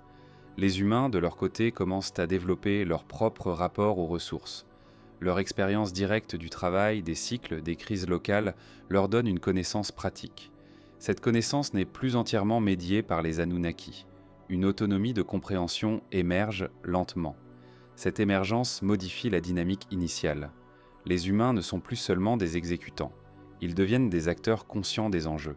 Cette conscience peut entrer en conflit avec les règles héritées d'une peur qu'ils ne partagent pas pleinement. Cette divergence prépare des tensions futures. La peur silencieuse de manquer, qui a structuré l'ensemble du système, devient alors un point de friction. Ce qui a permis la survie peut devenir un obstacle à l'évolution. Cette ambivalence est inscrite dans les tablettes, non par des jugements, mais par des ajustements successifs, parfois contradictoires. Les Anunnaki se retrouvent face à un dilemme. Maintenir des règles strictes pour prévenir un risque ancien, ou assouplir le système au risque de reproduire un déséquilibre. Cette hésitation est rarement formulée, mais elle transparaît dans les décisions inégales, les changements de stratégie, les débats internes. Cette situation prépare le terrain pour une nouvelle forme de conflit. Un conflit qui ne prendra pas la forme de batailles spectaculaires, mais de désaccords profonds sur la manière de gérer le monde partagé. Un conflit né non de la violence, mais de la mémoire du manque. Et c'est précisément cette tension, discrète mais persistante, qui éclaire les récits suivants. Car lorsque la peur devient structure, elle finit toujours par rencontrer une limite, et cette limite se manifeste souvent sous la forme de conflits qui ne ressemblent en rien aux guerres racontées par les mythes. Les tablettes sumériennes évoquent des conflits, mais rarement sous la forme que l'on attendrait de récits mythologiques. Il n'y a pas de grande bataille cosmique, pas de destruction spectaculaire, pas de victoire proclamée. Les tensions décrites sont plus discrètes, plus diffuses. Elles prennent la forme de désaccords, de ruptures d'équilibre, de décisions contestées. Ces conflits ne sont pas héroïques, ils sont structurels. Les Anunnaki ne s'affrontent pas comme des figures mythiques opposées par des forces abstraites. Ils débattent, ils résistent, ils se retirent, parfois. Les textes parlent de divisions internes, de factions aux priorités différentes. Ces divisions ne portent pas sur des idéologies, mais sur des stratégies de survie. Comment gérer les ressources? Jusqu'où contrôler? Quand déléguer? Ces questions, profondément pratiques, deviennent des sources de tensions durables. Ces conflits sont le prolongement direct de la peur du manque. Lorsque les ressources deviennent un enjeu central, chaque décision est lourde de conséquences. Les Anunnaki semblent conscients que leurs choix peuvent renforcer la stabilité ou provoquer des déséquilibres. Cette conscience accroît la gravité des débats. Rien n'est simple, chaque option comporte un risque. Les textes suggèrent que certaines décisions ont été perçues comme excessives. Des règles trop strictes, des exigences trop lourdes, des contrôles trop serrés. Ces excès ne sont pas décrits comme des actes de cruauté, mais comme des réponses maladroites à une peur persistante. La frontière entre prudence et rigidité devient floue. Les humains apparaissent indirectement dans ces conflits. Ils ne sont pas les adversaires, mais les variables affectées. Les décisions prises au sommet modifient leur quotidien.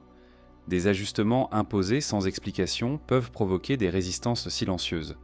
Les tablettes ne décrivent pas des révoltes ouvertes, mais elles laissent entrevoir des frictions, des ralentissements, des dysfonctionnements.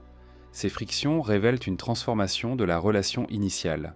Les humains, autrefois simples exécutants, développent une conscience de leur rôle central. Ils comprennent que sans leur travail, le système ne fonctionne pas. Cette prise de conscience modifie subtilement l'équilibre du pouvoir. Les Anunnaki doivent de composer avec une humanité devenue indispensable. Les conflits internes parmi les Anunnaki sont aussi liés à cette évolution. Certains semblent favorables à un assouplissement, à une confiance accrue envers les humains. D'autres restent attachés à un contrôle strict, guidés par la mémoire de la crise d'origine. Cette divergence crée des lignes de fracture durables. Il est important de noter que ces conflits ne débouchent pas sur une violence ouverte. Les Anunnaki ne se détruisent pas entre eux. Ils négocient, réorganisent, parfois se retirent de certaines responsabilités. Cette absence de guerre spectaculaire renforce l'idée d'être contraint par des limites réelles. Une guerre interne aurait mis en péril l'équilibre déjà fragile. Les textes évoquent parfois des départs partiels, des absences prolongées, des transferts d'autorité. Ces mouvements peuvent être interprétés comme des conséquences de conflits non résolus. Plutôt que d'imposer une solution unique, certains Anunnaki choisissent de se retirer, laissant d'autres gérer selon leurs propres principes. Cette fragmentation du pouvoir est significative. Les Sumériens consignent ces changements sans les commenter. Ils notent qu'une autorité change, qu'une règle est modifiée, qu'une pratique disparaît. Ils ne décrivent pas les causes profondes. Cette neutralité rend la lecture difficile, mais elle reflète la nature réelle de ces conflits. Ils ne sont pas narratifs, ils sont administratifs. Cette forme de conflit est déroutante pour le lecteur moderne. Elle ne correspond ni à l'épopée ni au mythe. Elle ressemble davantage à une crise de gouvernance. Des décisions prises sous contrainte, contestées, ajustées, parfois abandonnées. Cette dynamique est typique de systèmes complexes arrivés à maturité. Les Anunnaki, en tant que groupe déplacé, portent une double responsabilité. Ils doivent maintenir leur propre survie tout en gérant un monde partagé. Cette responsabilité devient de plus en plus lourde à mesure que les humains gagnent en autonomie. Les conflits internes reflètent cette difficulté croissante à concilier contrôle et délégation. Certains textes laissent entendre que ces tensions ont conduit à une réévaluation de la présence même des Anunnaki sur Terre. La question n'est pas formulée explicitement, mais elle affleure. Faut-il continuer à intervenir directement? Faut-il se retirer progressivement? Faut-il laisser le système évoluer seul? Ces interrogations marquent un tournant. Les conflits ne sont donc pas des guerres, mais des hésitations prolongées. Ils se déroulent sur des générations. Ils modifient lentement la structure du monde. Leur impact est profond, mais diffus. Ils ne laissent pas de ruines visibles, mais des changements de trajectoire. Les humains perçoivent ces changements à travers des variations dans l'autorité. Des périodes de contrôle strict alternent avec des phases de relative autonomie. Cette instabilité peut être déstabilisante. Elle contribue à transformer la perception des Anunnaki. Ils ne sont plus vus comme des autorités constantes, mais comme des figures variables, parfois absentes. Cette variabilité nourrit l'émergence de nouvelles interprétations. Là où les textes anciens décrivaient une relation fonctionnelle, les récits ultérieurs chercheront à expliquer ces absences, ces conflits, ces retraits. Le mythe commence à combler les silences laissés par l'administration. Mais dans les tablettes sumériennes, ces conflits restent ancrés dans le réel. Ils sont la conséquence logique d'un système conçu pour survivre, confronté à ses propres limites. Ils montrent que même les Anunnaki ne maîtrisaient pas entièrement les effets de leurs décisions. Leur pouvoir était réel, mais imparfait. Cette imperfection est peut-être l'élément le plus troublant. Elle rapproche ces figures d'une condition que l'on reconnaît. Des êtres avancés, porteurs de savoir, mais confrontés à des dilemmes insolubles. Leur histoire devient alors moins celle de dieux en guerre que celle de gestionnaires dépassés par la complexité croissante d'un monde qu'ils n'avaient pas prévu d'habiter si longtemps. Ces conflits silencieux préparent la phase suivante. Lorsque la gestion devient trop lourde, lorsque les tensions internes s'accumulent, une autre solution émerge. Non plus une réorganisation, mais un retrait progressif. Un départ sans fracas, sans promesse, presque sans explication. Un mouvement discret, à l'image de leur arrivée. Et c'est dans ce retrait, à peine raconté, que se joue l'un des aspects les plus énigmatiques de cette histoire. Dans les tablettes sumériennes, le départ des Anunnaki n'est jamais annoncé. Il ne prend pas la forme d'un événement clair, ni d'un moment solennel destiné à être retenu. Il se manifeste autrement, par une série de silences, d'absences prolongées, de responsabilités transférées sans explication. Le départ n'est pas un acte, c'est un processus, lent, discret, presque administratif, à l'image de tout ce qui l'a précédé. Les textes cessent progressivement de mentionner certaines figures. Leurs noms apparaissent de moins en moins. Les décisions qu'ils prenaient auparavant sont désormais attribuées à des instances humaines ou laissées sans attribution claire. Cette dilution de la présence est subtile. Elle ne signale pas une rupture brutale, mais une transition étalée dans le temps. Les Anunnaki ne semblent pas quitter la Terre parce qu'une mission est accomplie. Rien n'indique un objectif atteint ou une réussite proclamée.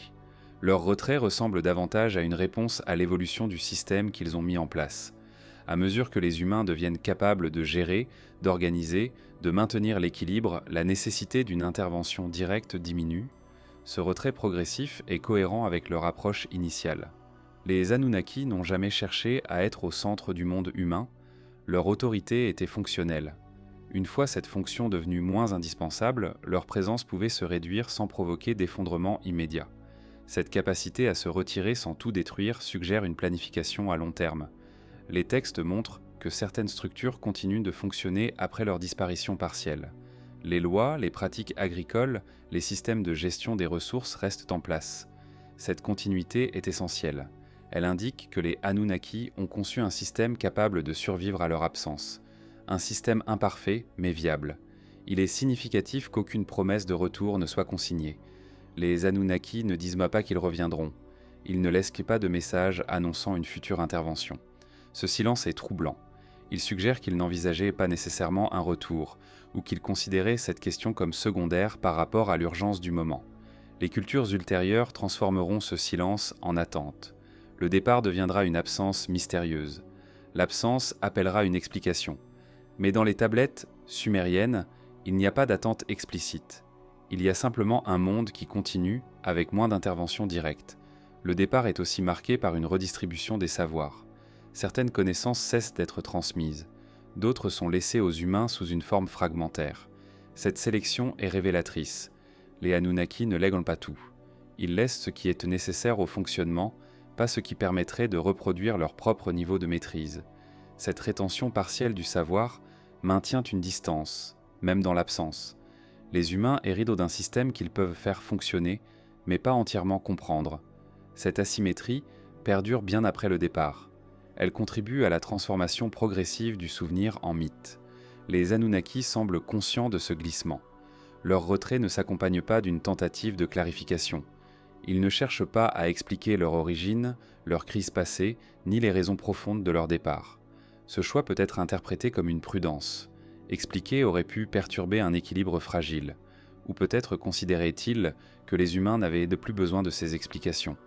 Les textes évoquent parfois des déplacements vers des lieux moins accessibles, des zones éloignées, des hauteurs symboliques. Ces déplacements peuvent être lus comme des étapes intermédiaires, un éloignement progressif plutôt qu'un départ soudain. Cette gradation permet au système humain de s'adapter sans rupture brutale. Avec le temps, ces lieux deviennent eux-mêmes symboliques. Ce qui était un espace concret devient un espace sacralisé.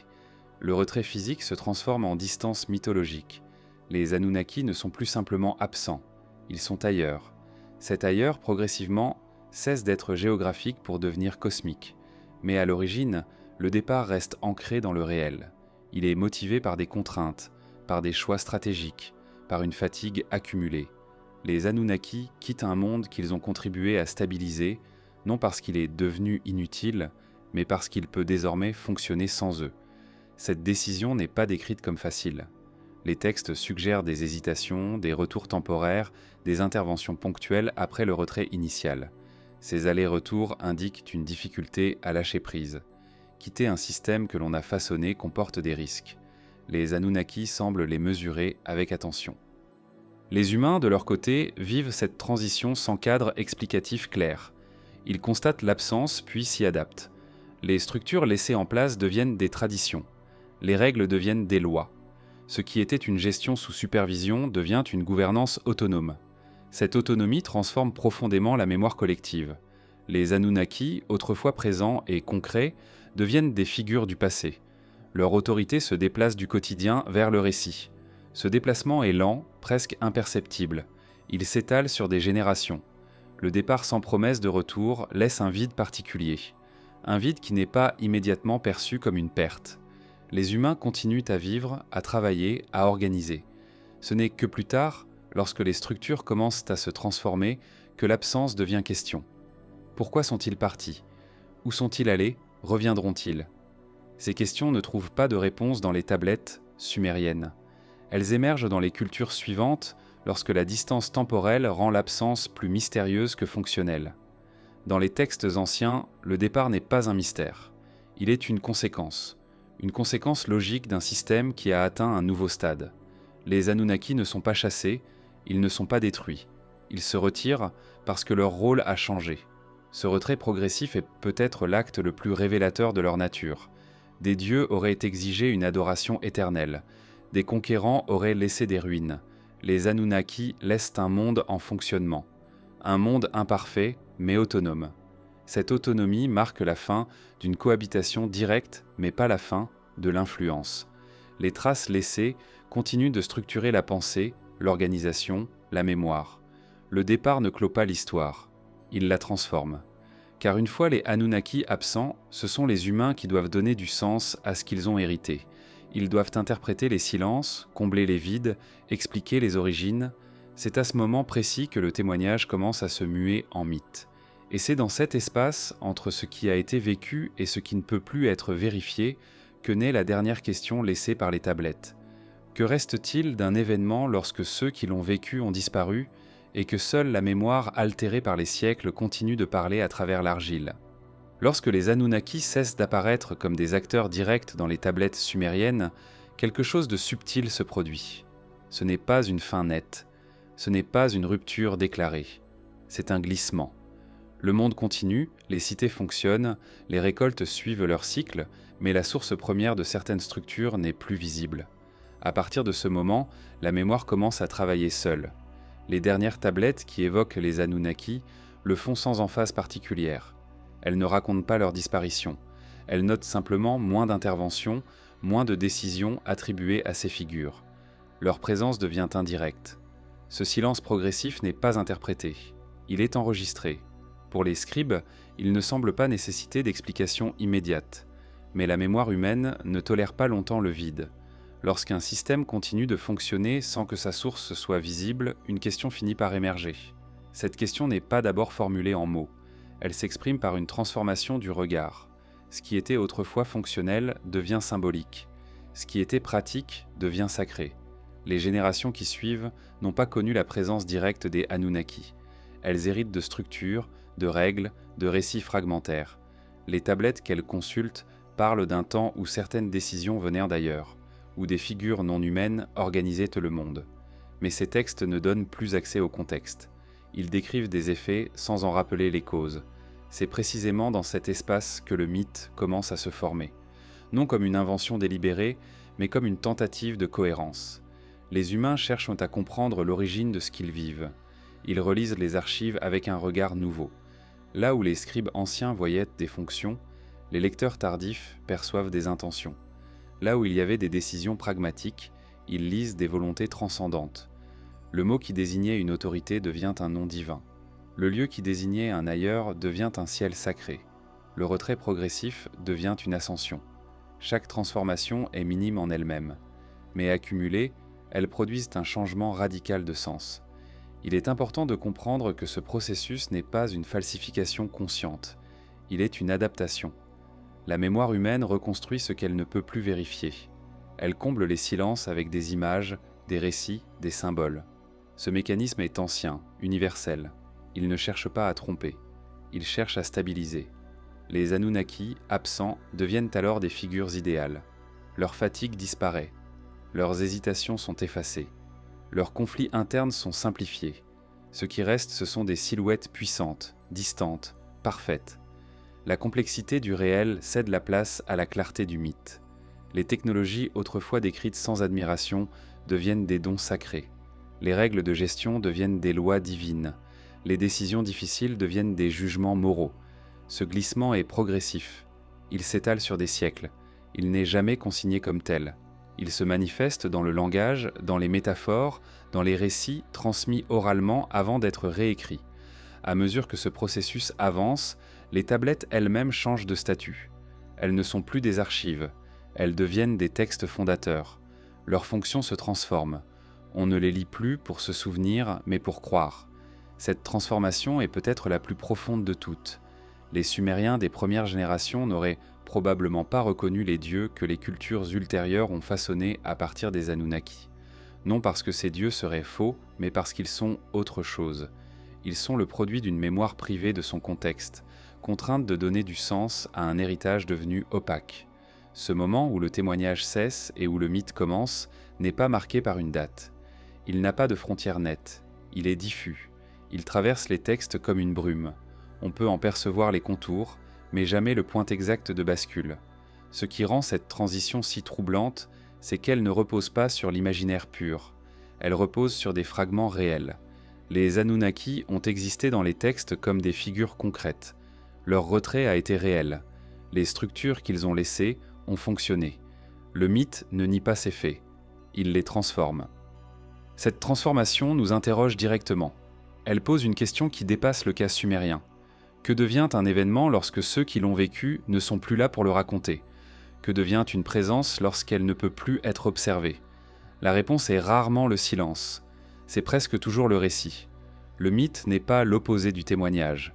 Il en est la continuation déformée. Il prend le relais lorsque la précision n'est plus possible. Il simplifie, amplifie, sacralise. Il rend supportable ce qui ne peut plus être compris dans sa complexité originelle. Dans le cas des Anunnaki, ce processus est particulièrement visible parce que les tablettes sumériennes nous offrent un instantané rare. Elles se situent à la frontière. Elles ne sont pas encore mythologiques, mais elles ne sont plus entièrement explicatives. Elles montrent un monde en transition, où la mémoire est encore fraîche mais déjà menacée par l'oubli. Cette position intermédiaire nous permet aujourd'hui de poser une hypothèse troublante. Et si ce que nous appelons mythologie était, dans certains cas, la trace altérée d'événements réels, non pas des événements miraculeux, mais des interactions complexes entre des groupes aux capacités inégales, dans des contextes de crise et de survie. Cette hypothèse ne demande pas d'y croire. Elle demande simplement d'observer les textes sans projection, de lire ce qui est écrit, mais aussi ce qui cesse d'être écrit, de prendre au sérieux les silences, les absences, les changements de ton.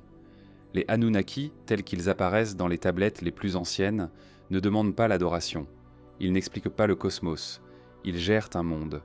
Leur histoire n'est pas celle de Dieu éternel, mais celle d'êtres confrontés à des limites, cherchant des solutions imparfaites. Lorsque cette histoire se transforme en mythe, elle perd sa fragilité. Elle gagne en grandeur ce qu'elle perd en précision. Cette grandeur est rassurante. Elle donne l'impression d'un ordre voulu, d'une intention supérieure. Mais elle masque aussi une réalité plus dérangeante, celle d'un monde façonné par des décisions prises sous contrainte. Lire les tablettes sumériennes aujourd'hui, c'est se tenir à cet endroit précis où deux formes de mémoire se croisent. La mémoire factuelle, incomplète mais sobre, et la mémoire mythologique, cohérente mais embellie. Entre les deux, il y a un espace de questionnement. Cet espace ne livre pas de réponse définitive. Il invite à une autre posture, celle de l'attention, de l'écoute lente, de la reconnaissance que notre compréhension du passé est toujours médiée par ce qui a survécu et par ce qui a été perdu. Les Anunnaki ne sont peut-être ni des dieux, ni des visiteurs au sens où on l'entend aujourd'hui. Ils sont, dans les textes, des figures de transition, des êtres pris entre deux mondes, arrivés dans un moment de crise, repartis sans expliquer, laissant derrière eux un système qui continuerait sans eux. Ce qui reste, ce ne sont pas des certitudes, mais des traces. Des tablettes d'argile, silencieuses, fragmentaires, résistantes au temps. Elles ne crient pas une vérité, elles murmurent une possibilité. Et cette possibilité, gravée dans une langue qui cherchait à se souvenir plutôt qu'à croire, pose une dernière question, discrète mais persistante. Si le mythe commence là où le témoignage s'arrête, alors combien de récits anciens attendent encore d'être relus non comme des fables, mais comme les échos lointains d'une histoire que nous avons appris à regarder sans la reconnaître ?